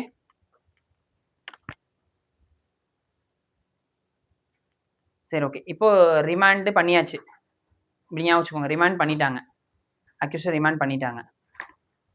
ரிமாண்ட் பண்ணி உள்ளே வச்சிட்டாங்க. நெகட்டிவாக பார்த்தா ரிஃப்யூஸ் பண்ணிட்டா பாண்ட் எழுதி கொடுத்து நம்ம கூட்டு வந்துடுவோம். இப்போ அக்யூஸ்டை ரிமாண்ட் பண்ணி உள்ளே வச்சிட்டாங்க. இப்போ உள்ளே வச்சிருக்கும் போது போலீஸ்க்கு என்ன தேவைப்படுது அப்படின்னா, இந்த அக்யூஸ்ட் வந்து சில விஷயங்கள் வந்து நம்ம கேதர் பண்ண வேண்டியது இருக்குது. அப்போ நம்ம வேணால் போலீஸ் கஸ்டடி எடுக்கணும் அப்படின்னு சொல்லுவாங்க. இப்போ நெக்ஸ்ட் நம்ம பார்க்கக்கூடிய டாபிக் போலீஸ் கஸ்டடி. இந்த போலீஸ் கஸ்டடி சம்மந்தமாக எங்கேயுமே வந்து ஜட்ஜ்மெண்ட் டிஸ்கஸ் பண்ணல. சொல்லுங்க. இப்போ வந்து இப்போ எக்ஸாம்பிள் திருச்சி இருக்குன்னா திருச்சி சென்ட்ரல் ஜெயிலில் வைப்பாங்க. இதே வந்து ரூரலாக அந்த சைடு இருந்துச்சு சப் ஜெயில் எங்கேயாச்சும் சப் ஜெயில் வச்சுருவாங்க. ஓகேங்களா? வைக்க மாட்டாங்க. அந்த 24 hours வரைக்கும் அங்கே இருப்பார். ஆமாம், அந்த வடிவேல் சொல்கிற மாதிரி ஏதோ என்னோட ஜூனியர்ஸ்லாம் வந்து இப்போ வெயில் வாங்க வந்துருவாங்கடா அப்படின்னு சொல்லி உள்ளே அடைச்சி வைப்பாங்கல்ல, அது படத்தில் மட்டும்தான், அது நிஜமா கிடையாது.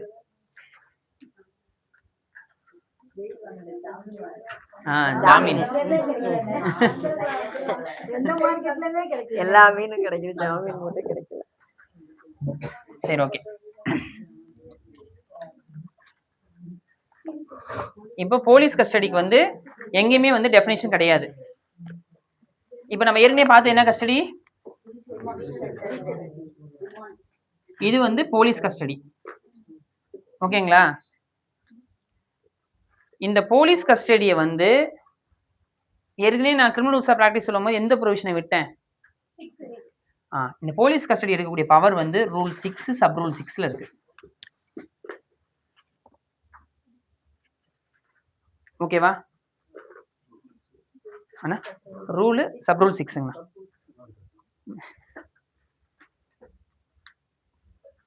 ஓகேவா? போலீஸ் கஸ்டடி யாரெல்லாம் பார்த்துருக்கீங்க?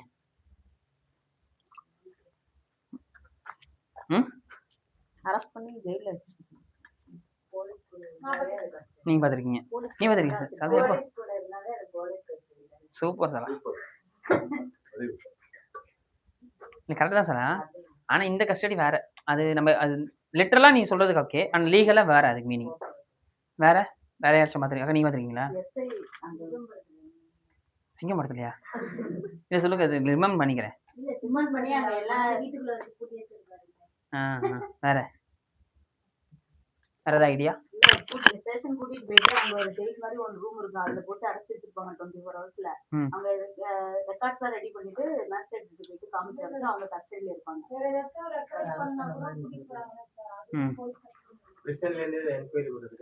இப்போ ஜெயில வந்து ஜுடிஷியல் கஸ்டடியில இருக்காரா? இப்போ மேஜிஸ்ட்ரேட் வந்து இப்போ கோர்ட் இருக்கா, இந்த கோர்ட்ல வந்து 2 பெட்டி இருக்குமா, இங்க ஒரு பெட்டி இங்க ஒரு பெட்டி இருக்கு, கரெக்ட் தானே ஸ்வான் எடுக்கிறதுக்கு? இப்போ எஸ்ஐ ரேங்க் குறைவில்லாத ஒருத்தர் வந்து இந்த பெட்டியில அஃபிடவிட் ஃபைல் பண்ணுவார். அஃபிடவிட் ஃபைல் பண்ணி மேஜிஸ்ட்ரேட் சொல்லுவார், இந்த காரணத்துக்காக இவனை வந்து என்னோட கஸ்டடிக்கு எடுத்து, இப்போ ஜுடிஷியல் கஸ்டடி தான் இருக்கிறாரு, என்னோட கஸ்டடிக்கு எடுத்து நான் வந்து விசாரிக்கிறேன், கஸ்டடியில் எடுத்து நான் விசாரிச்சா இந்த வழக்கோட இந்தந்த விஷயங்கள் எனக்கு கிடைக்கும் அப்படின்னு சொல்லி அவருக்கு வந்து சொல்றாரு. சொன்னோன்னே ஜட்ஜ் இதை படிச்சு பார்க்குறாரு, கரெக்டாக இருக்கு. கரெக்டாக இருக்கணும்னா எத்தனை நாள் போன கஸ்டடி வேணும்னு கேட்குறாரு. அவர் அஃபிடேவிட்டே போட்டு பாரு 7 நாள் எனக்கு தேவைன்னு சொல்லிட்டு. அப்போ இந்த ஜுடிஷியல் கஸ்டடி அக்யூஸ்டை ஜெயிலேருந்து இங்கே கூட்டு வர வச்சு இங்கே நேராக நிப்பாட்டி, எப்பா 7 நாள் உனக்கு கஸ்டடி வந்து கொடுக்குறோம், இந்த 7 நாள் வந்து நீ வந்து இவங்களோட இன்வெஸ்டிகேஷன் நீ கோஆப்ரேட் பண்ணணும்.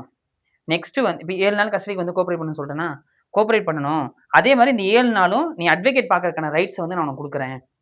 1 மணி நேரம், ஒரு நாளைக்கு 1 மணி நேரம் நீ அட்வொகேட்டை பார்த்துக்கலாப்பான்னு சொல்லி சொல்லிட்டாங்க. நெக்ஸ்ட் போலீஸ் என்ன சொல்லுவாங்க, இந்த 7 நாள் நீ நல்லபடியாக பார்த்துக்கணும், அடிக்கக்கூடாதுன்னு சொல்லிட்டு அவன்கிட்டையும் சொல்லிடுவான். பெட்டியில் ஓகே அப்படின்னு சொன்னோன்னா ஆர்டர் இஷ்யூ பண்ணிடுவாங்க. இந்த ஆர்டரை பேஸ் பண்ணி இவன் நேராக போலீஸ் ஸ்டேஷன் கூட்டு போய் 7 நாள் வச்சுட்டு 7வது கடைசி நாள் வந்து திருப்பி மேஜிஸ்ட்ரேட்டை ப்ரொடியூஸ் பண்ணி ஜெயிலுக்கு போயிடுவான், ஜுடிஷியல் கஸ்டடிக்கு போயிடுவான். இந்த ப்ராசஸ் புரிஞ்சா? புரிஞ்சு தானே உங்களுக்கு? அது திரும்பி ஆஜராகும் கேட்பாங்களே, ஒவ்வொரு நாள் முனி சொல்ற மாதிரி ஒவ்வொரு நாளைக்கு வந்து அட்வொகேட் போய் பார்ப்பாங்களே, அப்போ வந்து சொல்லி ஜட்ஜி வந்து ரெப்ரசன்ட் பண்ணிடுவாங்க. அந்த இப்போ வராது. இப்போ இந்த 6 இப்போ ஞாபகம் வச்சுக்கோங்க, அக்யூஸ் வந்து ஜுடிஷியல் கஸ்டடி மட்டும் ஞாபகம் வச்சுக்கோங்க. இப்போ நான் அடுத்து நடக்க போறேன்னு சொன்னது உங்களுக்கு லிட்டரலாக புரியறதுக்காக இப்போ லீகலாக வருவோம். 6 கீழே ஒரு என்ன பண்ணுவோம்னா, ஒரு எஸ்ஐ ரேங்க் குறைவில்லாத ஒருத்தர் வந்து அஃபிடவிட் வந்து கோர்ட்டில் வந்து ஃபைல் பண்ணுவார். ஃபைல் பண்ணி என்னென்ன விஷயங்களை வந்து சொல்லணும் அப்படின்றத நான் சொல்கிறேன் பாருங்க. நெக்ஸ்ட் டைம் வரும்போது எல்லாம் புக்கோட வந்துருங்க. என்னென்ன புக்கு ஏற்கனவே சொல்லியிருக்கணும் அந்த புக்கோட வந்துருக்கோங்க, ஓகேவா? இங்கே பாருங்க, அஃபிடவிட்ல என்னென்ன போட்டிருக்காங்க பாருங்க. Setting out briefly the prior history of the investigation. இதுக்கு முன்னாடி இன்வெஸ்டிகேஷன்ல என்னென்ன பண்ணாங்க அப்படின்ற விஷயத்த அந்த அஃபிடவிட்ல கொண்டு வரணும் அந்த போலீஸ். அதுக்கப்புறம் ஃபர்தரா இதுல இருந்து என்னென்ன க்ளூவை வந்து நான் எடுக்க போறேன் இவனை வச்சு கஸ்டடி எடுக்க மூலமா அப்படின்ற அந்த விஷயத்த மென்ஷன் பண்ணணும். அதுக்கப்புறம் அந்த போலீஸ் என்ன எக்ஸ்பெக்ட் பண்றாரு இவர்கிட்ட இருந்து, நான் இதை கொண்டு போய் என்னென்ன விஷயங்கள்லாம் எக்ஸ்பெக்ட் பண்ண போறேன் அப்படின்ற அந்த விஷயத்த டிசைன் பண்ணிக்கணும். சொல்லிட்டு அதை யாரு கொண்டு போனா எஸ்ஐ ரேங்க் குறைவில்லாத ஒரு நபர் வந்து வரணும். அப்போ வந்து நீங்க என்ன பண்ணணும் அப்படின்னா, டிஃபைன் போலீஸ் கஸ்டடின்னு ஒரு கொஸ்டின் உங்களுக்கு கேட்டாங்க அப்படின்னா rule number 6 sub rule number 6 எழுதணும். அதை ஞாபகம் வச்சுக்கோங்க. இதே வந்து ப்ரொவிஷன்ல உங்களுக்கு வந்து 187 ஓகேவா? 187ல சப்செக்ஷன் 2 போலீஸ் கஸ்டடி.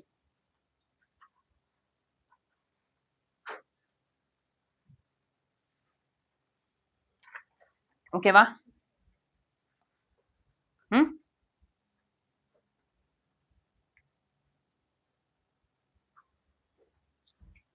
இப்போ அந்த அஃபிடவிட் எப்படி இருக்குன்னு சொல்லிட்டேன்.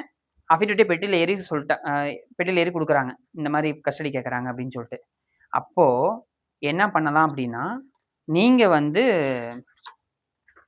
கஸ்டடிக்கு இப்போ நீங்கள் வந்து என்ன பண்ணுறீங்க, இல்லை ஒரு கஸ்டடி எடுத்து கொண்டு போனால் ஏற்கனவே போலீஸ் ஸ்டேஷனில் எல்லாமே ரெடி பண்ணி வச்சுருப்பாங்க. சில ரெக்கவரி பண்ணி ப்ராடக்ட்ஸில், அதாவது ஜுவல்ஸ் இதெல்லாம் வச்சுருப்பாங்க.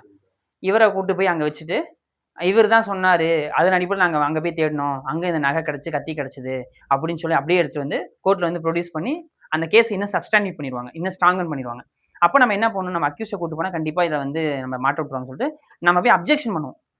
இங்கெல்லாம் பார்த்தீங்கன்னா ஸ்ட்ராங்காக போய் அப்ஜெக்ஷன் பண்ணுவாங்க. அந்த நோட்டீஸை கொடுத்து அவங்க சைடு நம்ம போய் ஆஜராகி கஸ்டடி எடுக்கக்கூடாதுன்னு சொல்லி நம்ம போயிட்டு ஆஜராகும்.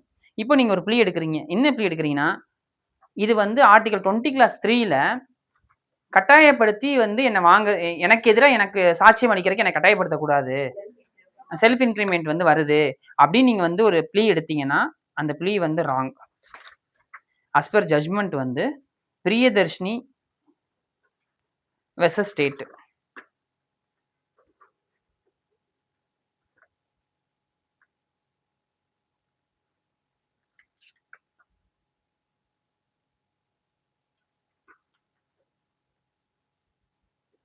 ஓகேவா?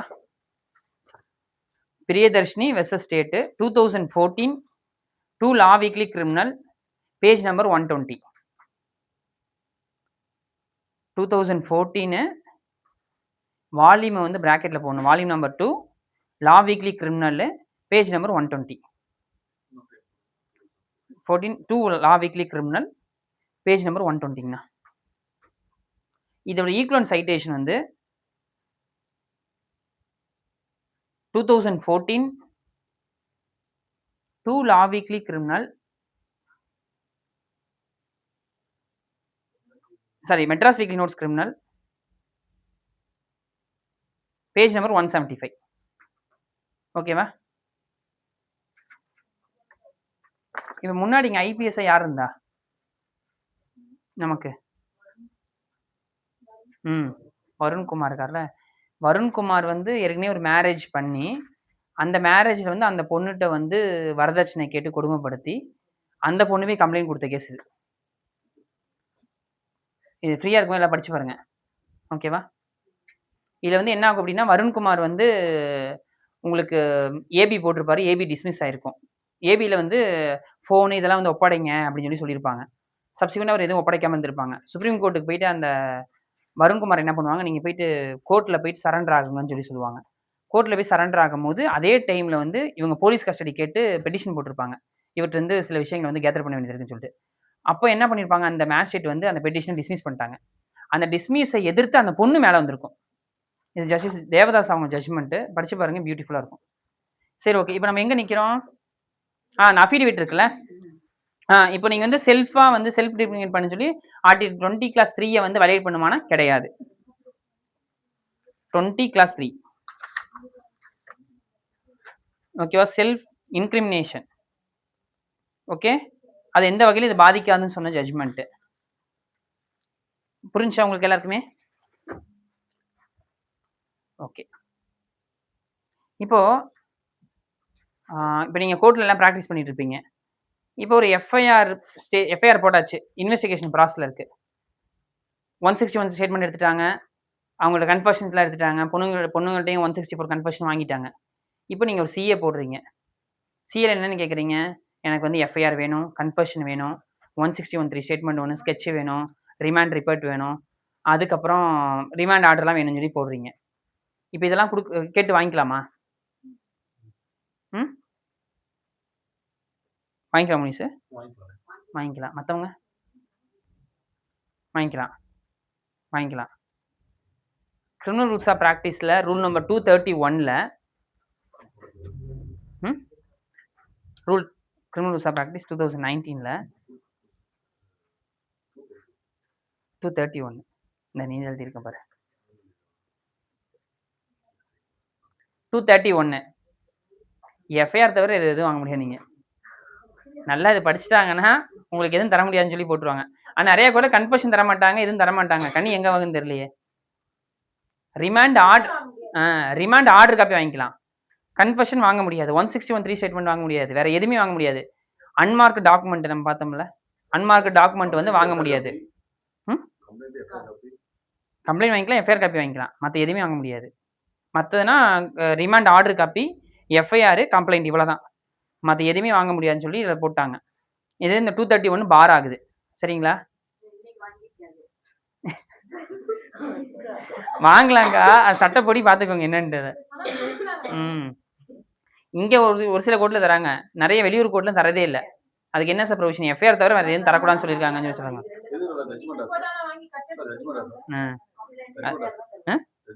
இல்லை, செக்ஷன்லேயே கிளியராக இருக்கே ரூல் 231ல்.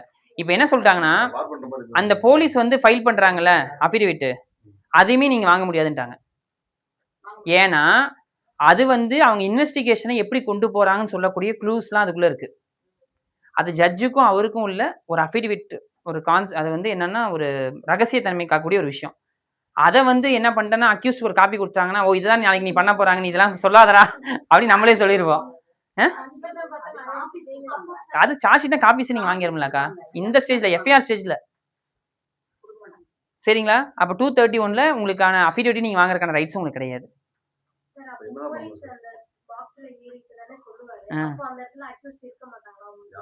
யாருமே இருக்க மாட்டாங்கல்ல.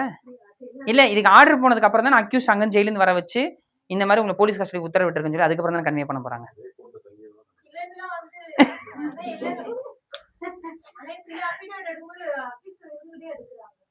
இல்ல சில இப்ப நம்ம கோர்ட்ல வந்து JM6 நாங்களே காப்பி வாங்கி அப்ஜெக்ஷன் பண்ணிருக்கோம். இப்ப எங்கள்கிட்ட காப்பிலாம் இருக்குது. அப்பவா சரி ஓகே ஓகே. மேபி பிராக்டிக்கலா அப்படி இருக்கலாம். கூப்பிட்டு வந்துட்டு அதுக்கப்புறம் அப்படியே கஸ்டடி எடுத்து அப்படியே உத்தரவிட்டு அப்படியே அனுப்பிச்சுட்ற மாதிரியா? சரி ஓகே. என்னது நீ ஏது இன்ஸ்பெக்டர் பார்த்து வாங்கினது? சரி ஓகே.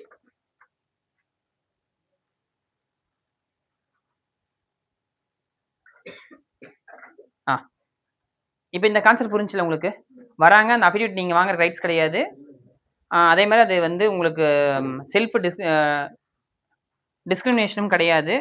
ஓகேவா? சாரி, செல்ஃப் இன்கிரிமினேஷனும் கிடையாது. இது கிளியர் ஆயிடுச்சுல எல்லாருக்குமே? சரி ஓகே. இப்போது ஒரு அக்யூஸ் வந்து ஜெயிலுக்குள்ளே போயிடுறான். ஜெயிலுக்குள்ளே போயிட்டு ஒரு 3 மாதம் கழிச்சு ஏன் அந்த அக்யூஸ் நம்ம வந்து கஸ்டடி எடுக்கக்கூடாதுன்னு சொல்லிட்டு ஒரு 3 மாதம் கழிச்சு நம்ம பெட்டிஷன் போட முடியுமா? இல்லை ஒரு 6 மாதம் கழிச்சு நம்ம பெட்டிஷன் போட முடியுமா அப்படின்றது கொஸ்டின். ஓகேவா? இதுக்கு ஆன்சர் வந்து என்னன்னா, முன்னாடி சிஆர்பிசி இருக்கும்போது ரிமாண்ட் பண்ணி எத்தனை நாளுக்குள்ள வரைக்கும் உள்ள வைக்க முடியும்?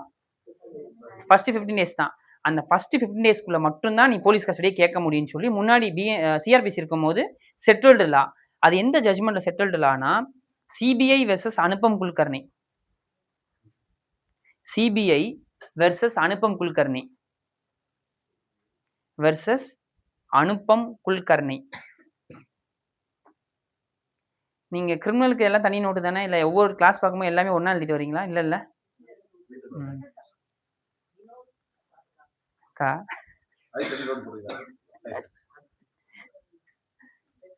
என்ன என்ன ஜட்ஜ்மெண்ட் சொன்னேன்?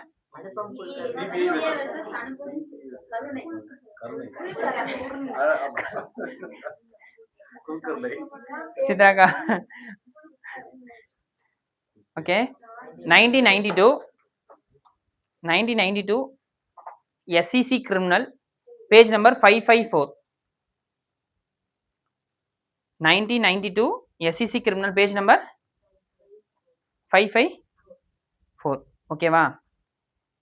இப்போ இந்த 15 டேஸை ஃபாலோ பண்ணிட்டே வந்துட்டு இருந்தாங்க.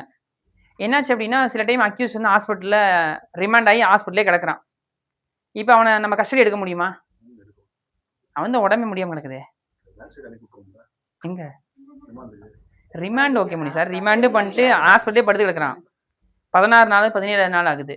அப்போ 15 நாளுக்கு மேலே போச்சுன்னா அவனுக்கு கஸ்டடி எடுக்க முடியாதுல்ல. அப்போ என்ன பண்ணுறாங்க அப்படின்னா, இது ரீகன்சிடர் பண்ணணும்னு சொல்லி சிபிஐ வெர்சஸ் விகாஷ் மிஸ்ரா அப்படின்னு ஒரு ஜட்ஜ்மெண்ட்டில் டிஸ்கஸ் பண்ணுறாங்க. இந்த அனுபம் குல்கர்னியை வந்து நம்ம ரீகன்சிடர் பண்ணணும், 15 நாளைக்கு அப்புறமும் கூட போலீஸ் கஸ்டடி எடுத்துக்கலாம்.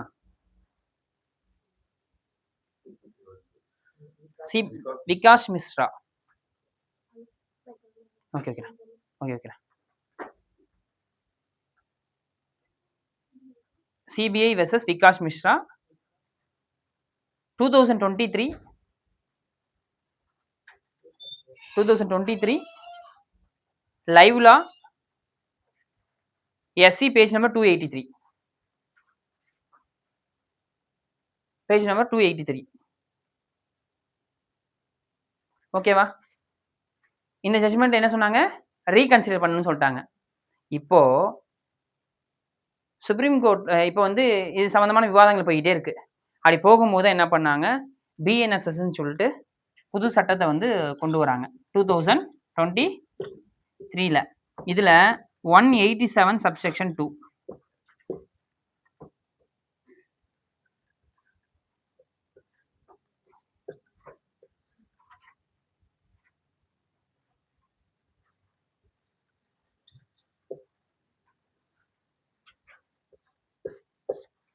இந்த 60 days 90 days கான்செப்ட் சொல்லுங்க.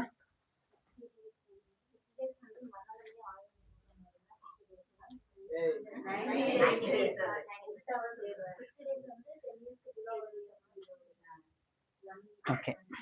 10 வருஷம் வரைக்கும் தண்டிக்கக்கூடிய ஒரு குற்றத்துக்கு 60 நாளுக்குள்ள சார்ஜ் ஷீட் ஃபைல் பண்ணி ஆகணும்.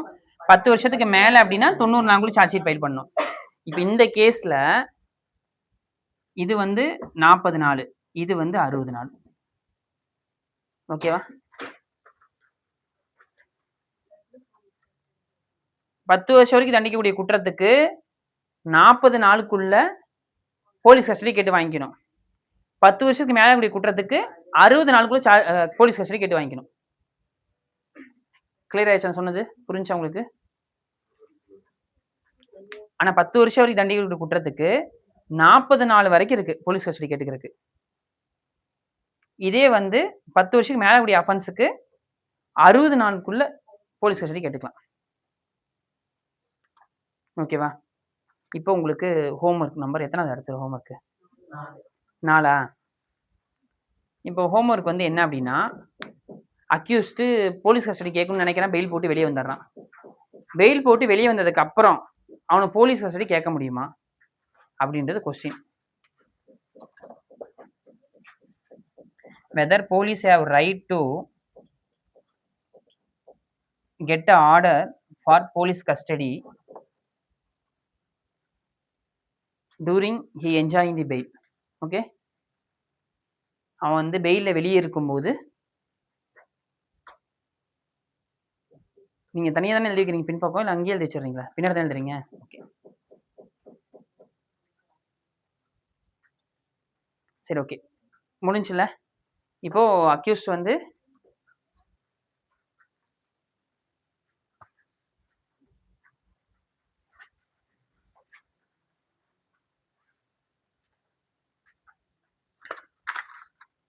ஓகே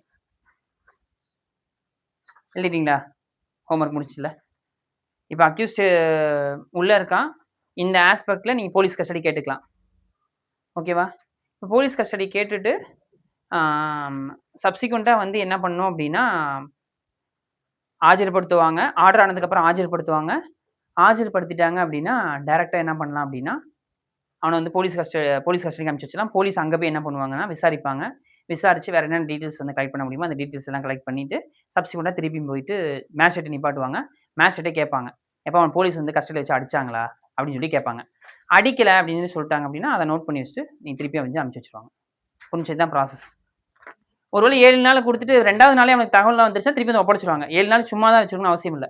அவன் எக்ஸ்பெக்ட் பண்ணுற ஒரே நாளை கிடச்சிச்சுன்னா அன்றைக்கே வந்து அவனை ஒப்படைச்சிடலாம் மேஜிஸ்ட்ரேட் முன்னாடி. சரி, ஓகே. இப்போ உங்கள் கொஸ்டின் என்னென்னா, அடுத்த கொஸ்டின், இப்போ இங்கே டிஸ்மிஸ் பண்ணிட்டாங்க. அவங்க வந்து போலீஸ் கஸ்டடி கேட்டு அப்ளை பண்ணுறாங்க. டிஸ்மிஸ் ஆயிடுச்சு பெட்டிஷன். அந்த டிஸ்மிஸை வந்து சேலஞ்ச் பண்ணி ஹைகோர்ட்டில் ரிவிஷனாக போவீங்களா, அப்பீலாக போவீங்களா, இல்லை 482 இன்வோக் பண்ணுவீங்களா? இதான் அடுத்த ஹோம்ஒர்க்.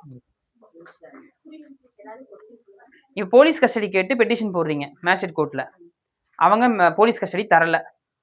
இப்போ அந்த போலீஸ் வந்து போலீஸ் கஸ்டடி கேட்டு பெட்டிஷன் தாக்கல் பண்ணி டிஸ்மிஸ் பண்ணாங்கல்ல, அந்த டிஸ்மிஸை எதிர்த்து ஹைகோர்ட்டில் போயிட்டு அப்பீலாக ஃபைல் பண்ணுவீங்களா, ரிவிஷனாக ஃபைல் பண்ணுவீங்களா, இல்லை 482 ஃபைல் பண்ணுவீங்களா அப்படின்றது நீங்கள் பார்த்து சொல்லணும். அப்படி போடுறீங்கன்னா ஏன் 482 போடுவீங்க, ஏன் அப்பீலில் போட மாட்டீங்க, ஏன் ரிவிஷனில் போட மாட்டீங்க, அதுக்கான ரீசனோட. 5 ஹோம்ஒர்க் ஆச்சா? 482வா, அப்பீலா, ரிவிஷனா?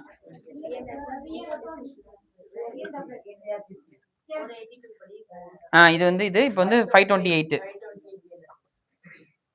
528 மீனஸ். ஓகேவா?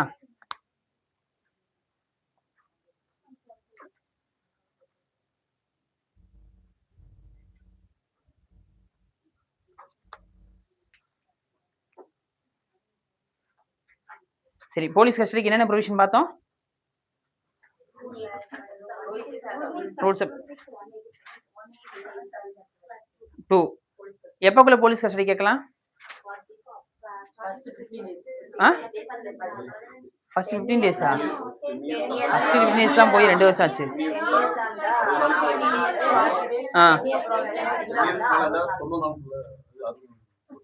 60 நாளுக்குள்ள கேட்கணும். ஓகே. அந்த பர்மிஷன் கேட்கக்கூடிய போலீஸ்க்கான தகுதி என்ன? எஸ்ஐ ரேங்குக்கு குறைவில்லாமல் இருக்கணும். ஓகேவா? அவர் வந்து பெட்டிஷன் ஃபைல் என்ன ஃபைல் பண்ணணும்? அஃபிடவிட்டா என்ன பண்ணணும்? அஃபிடவிட் ஃபைல் பண்ணணும். எங்க எந்த மேஜிஸ்ட்ரேட் கோர்ட்லயா செஷன்ஸ் கோர்ட்லயா? Okay fine. சரி ஓகே. இப்போ நம்ம அரெஸ்ட் பார்த்தாச்சு, ரிமாண்ட் பார்த்தாச்சு, தென் போலீஸ் கஸ்டடி பார்த்தாச்சு. ஓகேவா? ஏற்கனவே சார் வந்து இன்வெஸ்டிகேஷன் முடிச்சாச்சு. இப்போ இன்வெஸ்டிகேஷன் ப்ராசஸோட இடையில தான் அரெஸ்ட், ரிமாண்டு, போலீஸ் கஸ்டடி. இப்போ நெக்ஸ்ட் நம்ம ப்ராசஸ் என்ன அப்படின்னா, இன்வெஸ்டிகேஷன் ஃபைல் பண்ணி அன்னைக்கு பாலா சார் வந்து சார்ஜ் ஷீட் ஃபைல் பண்ணுற வரைக்கும் எடுத்துட்டாரு. இப்போ நம்ம நெக்ஸ்ட் வந்து கோர்ட்டுக்குள்ள போகிறோம். இப்போ எல்லாம் வெளியில் நம்ம சுற்றியாச்சு. போலீஸ் என்னென்ன பண்ண போகிறான்ற வெளியே எல்லாமே நம்ம சுற்றியாச்சு.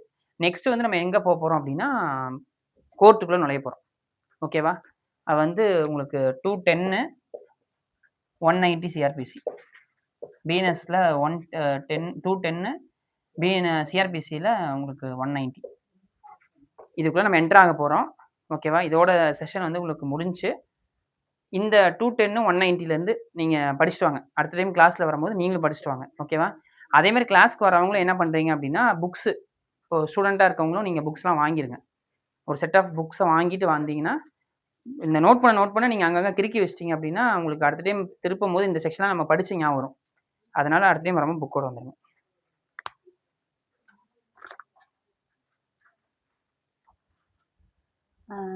இந்த கிளாஸை அரேஞ்ச் பண்ண வினோத் சாருக்கு ரொம்ப நன்றி. இதை பற்றி நிறைய விஷயங்கள் வந்து நிறைய ஸ்டூடெண்ட்ஸுக்கும் சரி, நிறைய அட்வொகேட்ஸுக்கும் சரி, நிறைய விஷயங்கள் இன்னும் தெரியாமல் தான் இருக்குது. சும்மா நார்மலாக கோர்ட்டில் எல்லாரும் எப்படி ஃபாலோ பண்ணுறாங்க, எப்படி போகிறாங்களோ அந்த நடைமுறையை தான் பயன்படுத்தி எல்லாரும் ஃபாலோ பண்ணி போயிட்டே இருக்காங்க. ஆனால் இதில் இவ்வளோ மாற்றங்கள் இருக்குது, சட்டத்துக்குள்ளேயே இவ்வளோ விஷயங்கள் இருக்குது அப்படிங்கிறத வந்து நிறைய பேர் நம்ம இன்னும் தெரிஞ்சுக்காமையே இருக்கோம். அதை தெரிஞ்சுக்கிறதுக்கு இந்த கிளாஸ் வந்து ரொம்ப யூஸ்ஃபுல்லாக இருக்குது. அதுக்காக நான் தேங்க் பண்ணுறேன் வினோனாவுக்கு. நாங்களுமே நிறைய ரிமாண்ட் இதெல்லாம் போயிருக்கோம். ஆனால் என்ன பண்ணணுங்கிறதே தெரியல. நம்ம ரிமாண்ட் அப்ஜெக்ஷனே போயிட்டு கொடுக்கறதா என்னன்னு யோசிச்சுட்டு நான் ரிட்டர்ன் வந்திருக்கேன் நிறைய நாள். அன்னைக்கு ரிமாண்ட் அப்ஜெக்ஷன்லாம் எழுதிட்டு போயிட்டு ஜட்ஜிட்ட கொடுக்காமையே ரிட்டர்ன் வந்துட்டேன்.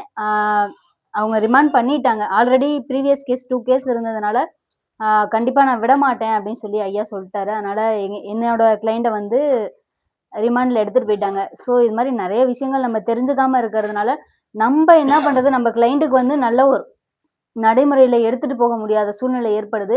அதனால் இந்த கிளாஸை பயன்படுத்தி எல்லாரும் இன்னும் நிறைய தெரிஞ்சுக்குங்க. இது ரொம்ப அவசியம். நன்றி.